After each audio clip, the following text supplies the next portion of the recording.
In today's culture of the hustle and a culture that hands out badges of pride for people to wear for being crazy busy, the idea of rest seems completely counterproductive. The "I'll sleep when I'm dead" mantra really becomes a battle cry of the young and inexperienced, and the fire underneath those who are older who feel that their life has not materialized how they thought it might or should. So where's the place for rest in all of this? Is it needed? Why is it considered almost code for laziness sometimes? Think about these questions and formulate some of your own as we launch out on the loop and discuss on Curiosity Continuum.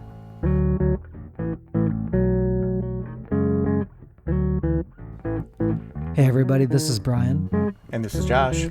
Thank you for joining us today on Curiosity Continuum. For those of you tuning in for the first time, welcome. For those of you who are listening again, welcome back. Curiosity Continuum is a podcast started by Josh and myself. It's a movement that we wanted to start to share conversations with you that explore, examine, and reframe common practical topics that will spark curiosity and help you integrate the information so that your everyday contextual awareness is enhanced in a constantly changing world. So someplace where you can find us is our website, www.curiositycontinuum.com. There you can listen to us on and see where we're at on all of our podcast services. You can also share an email with us. You can follow us on social media, interact, and rate us on those services as well. Thank you for giving feedback to us. We value hearing your thoughts.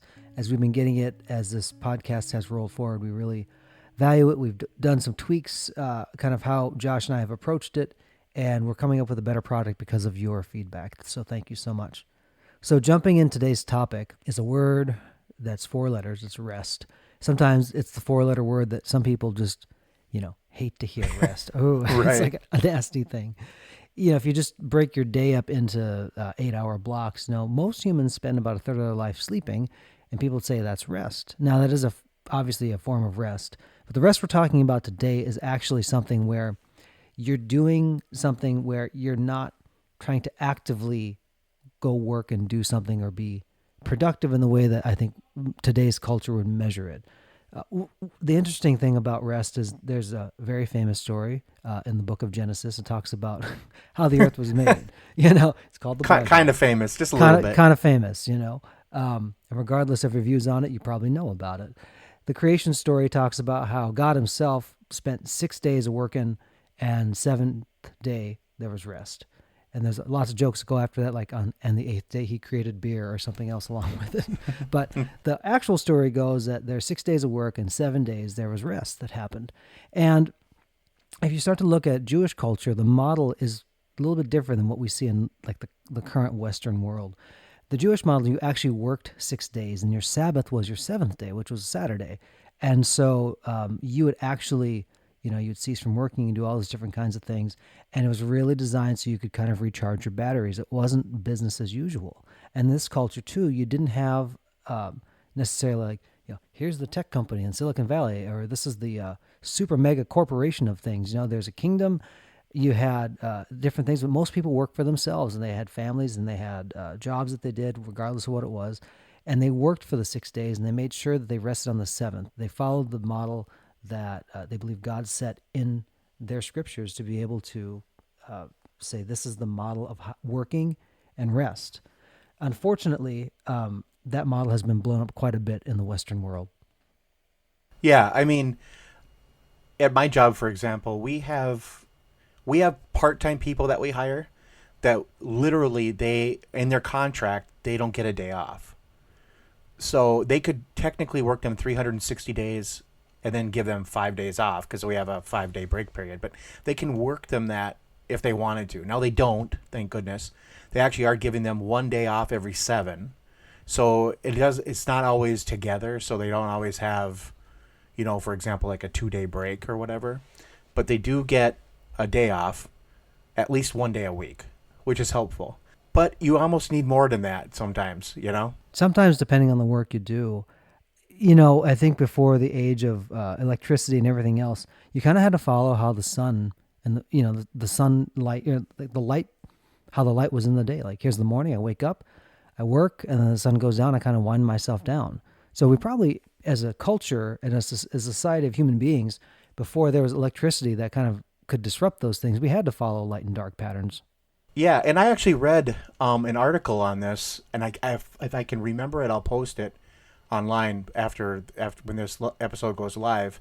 But it was an article about when humans were their happiest, and they were talking about how when we were like an agrarian society, where when most of us were like almost like hunter gatherer, or we were farmers, we were laborers, that they said people at that point were probably the most happy that they had to have been in our arc of humanity to that up to that point. I believe it. There was less things that could pull on you, like, oh, I need to go check my Facebook right now, or Right, right. Or you might only live, 35 years, but hey, they were a good 35. there's a lot of density in those 35 years right there. Yeah, but I mean, I think what it was like you said, like you weren't concerned with, oh, my phone is ringing. I have to go answer that. When you were working, you were working, and when you weren't working, you weren't working. And if there was no lights, you weren't working. So you had a definite end to your day. The other thing too, even if you had the ability, like you had candles or something like that, it was definitely a limited resource. I think in especially countries where electricity is kind of just like, well, of course we have electricity. You forget that there's still big swaths of the world that don't necessarily have electricity, or like how people live, and how quickly we are to kind of calibrate how the world works or how everybody else should be based on our specific experience that we're living in right now. I think one of the biggest things that has caused us to not rest as much is because technology has actually made us available like all the time. If Josh called me at 3 o'clock in the morning, I might say, "Oh, it's Josh. I'll call him, call him a little bit later." Oh, If it's it's just not Josh. three, Yeah, yeah. Or I may say, "He's calling me at 3 o'clock in the morning. I should pick up." that's important. That's And important. I do think that sometimes it's easy to fall into that rhythm. Like when you like, I saw my father get into this, and he loves working, but he does it all the time, and I don't know if it's something he'll ever be able to like totally stop. But he goes to work at like around 3 in the morning because he wants to beat the traffic. So he gets up, he goes to work, he sits down, he reads his like 400 emails or whatever he's got, processes all that information, then he works, and he diligently works. He's probably one of the people in my life that I have, that I know that when he says he's working, he's actually working. Some of these people say they put in 80 hours a week, and you're like, no, you don't, because there's like 15 hours where you're just staring at a computer screen, and you're looking like you're working, but but like The I know appearance of work. when my dad says he's working, he's really working. So he gets that, and then he comes home, and usually he comes home around noon. So he takes his lunch break to drive home, and then he gets back on his computer, logs into the virtual desktop, and works until like 3 or 4. Then he might stop for an hour or so and eat, but then he gets back on his computer at night and works. Now, my mother says that he has gotten better at doing not doing that, but Good. the technology is there. It's making him available always. And then because he's available, he feels the need to work. Yeah, and to remind folks too, Josh's dad, if you missed the previous podcast about the values of blue collar workers, I highly encourage you to listen to it. It's a wonderful episode you find on Curiosity Continuum. Josh, your dad was a blue collar worker at kind of the beginning stages of his career, and then in the early days of your family and stuff, especially with your grandpa owning a lumber mill. There was a work ethic that was put into him. And Right. so, regardless of what the tool is, whether it's like a physical tool or a technology tool, he is always applying his hand to that stuff. I remember your dad was always doing stuff like that. Even when I would come over and visit you at your place growing up, he was always seemed to be doing something of some sorts. Even when he came home, there was always something he was kind of working on doing. Right. Right. I think later on, especially after like all of us kids moved out, I think he did start to enjoy his off time more. So I do feel as you get older, you do kind of mellow out a little bit, because I found that as true in myself. As I get older, it's not like I feel old, but my time away from work is becoming more and more important to me. As you get older, you have to adjust the cadence of your work. It doesn't mean that you're not as valuable anymore. Actually, Probably as more valuable, actually. yeah, because you actually know when you need to rest. You need to know when Yeah. those things hit. unfortunately, companies have taken the churn and burn model, especially if you're in a thing like Silicon Valley or other companies. What they're trying to do is almost incent people to stay around. Hey, we got the extra fancy coffee, and we have beer on tap, and oh hey, we'll feed you meals and things like that. And now some people really love that, but more and more people, I think they're finding like, I don't want to have to eat dinner at work. I'd rather just go home and eat my dinner. I'd rather work Right. there and have that moment where I can unplug from all of that. Well, you absolutely need that. You need that work life balance. And it doesn't necessarily mean work life balance like I work from 9 to 5 or 8 to 4 or whatever like that. Because for a lot of folks who are self-employed, that rhythm is different. And so sometimes one of the biggest shifts I know I had to go through when I went from not being a full-time employee somewhere and being self-employed was that the cadence of my day was different. And it was like my rest times or my fallow times where I let my mind just kind of go in neutral for a moment or whatever had a different thing. So maybe I was working a little bit at night, but I had this other stretch in the day when I might be able to go pick my children up from school.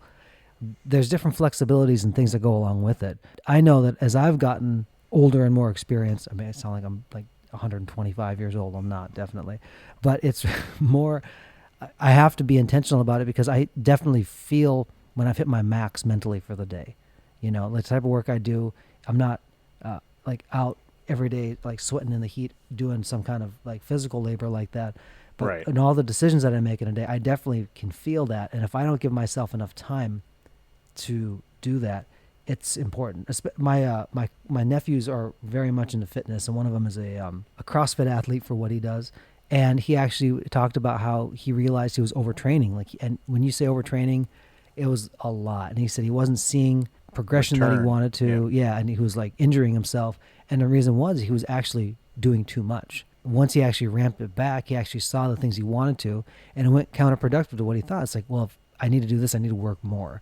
Well, actually, you need to balance your rest period so your body can recover, your mind can recover, whatever that is, so that you can actually be more effective the next time you do it. Yeah, I mean, I think that's true of anything. I had this conversation with somebody at work the other day because we work, like, if I work over 8 hours, from 8 to 10, let's say, from 8 hours to 10 hours, I'm okay.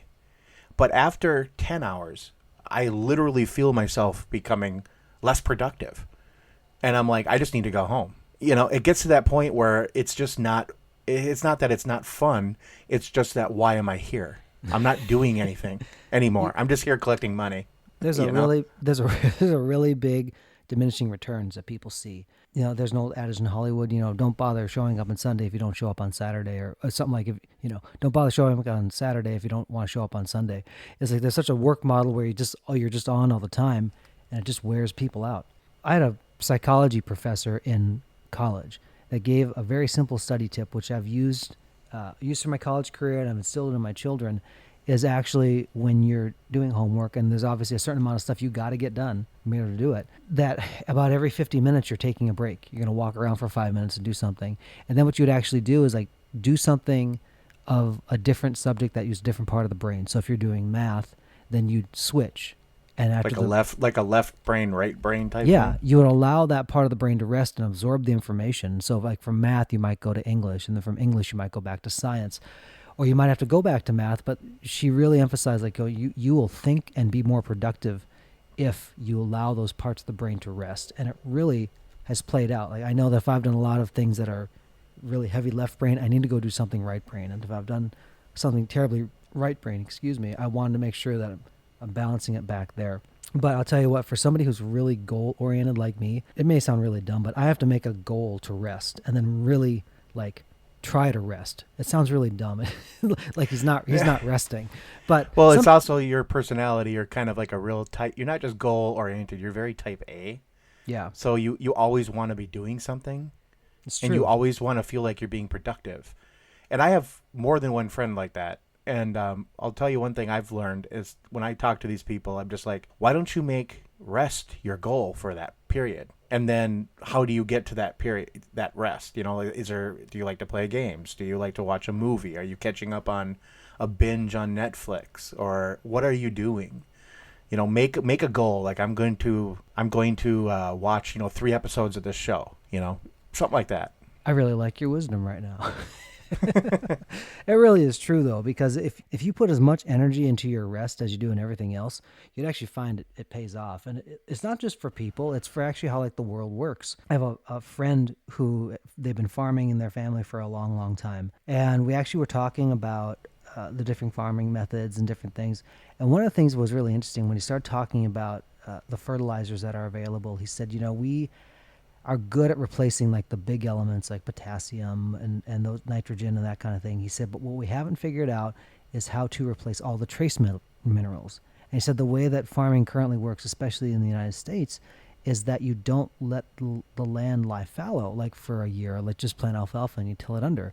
It's like, well, we have the technology. We're able to have a bigger crop and every single year and do it and do it and do it. And if you're not rotating the crops or anything else like that, I mean, you run into a situation where you've stripped the soil of the trace elements and the necessary things to actually make it healthy for you. If we as human beings need it, you see the earth needs it, there's probably something, something to it. Like you might just follow from, going back to the creation story, if God himself took a break on the seventh day, it might be good for us to take a break on a regular basis to be able to recharge the batteries a little bit. Yeah, because I don't know about you, but I'm not quite a god, so I probably do need to rest myself. That I think there's wisdom in that. Oh my gosh! I think with that thought, we're going to close out the podcast for today. Put a comma in that conversation. So, what do you think, Josh? Yeah, I think it's a good place to kind of stop. So, my challenge to you guys is, if you're the type of person that doesn't like to rest, or if you haven't rested in a while, do something restful. Find something, a hobby or something that you like to do, or if you just like to zone out and sit on the couch for a day and watch Netflix. I mean, there's value in it. Don't think you're wasting your life doing that. Because the rest of your life will be the benefit and your relationships will benefit too. Sure. So until next time, this is Brian. And this is Josh. For Curiosity Continuum.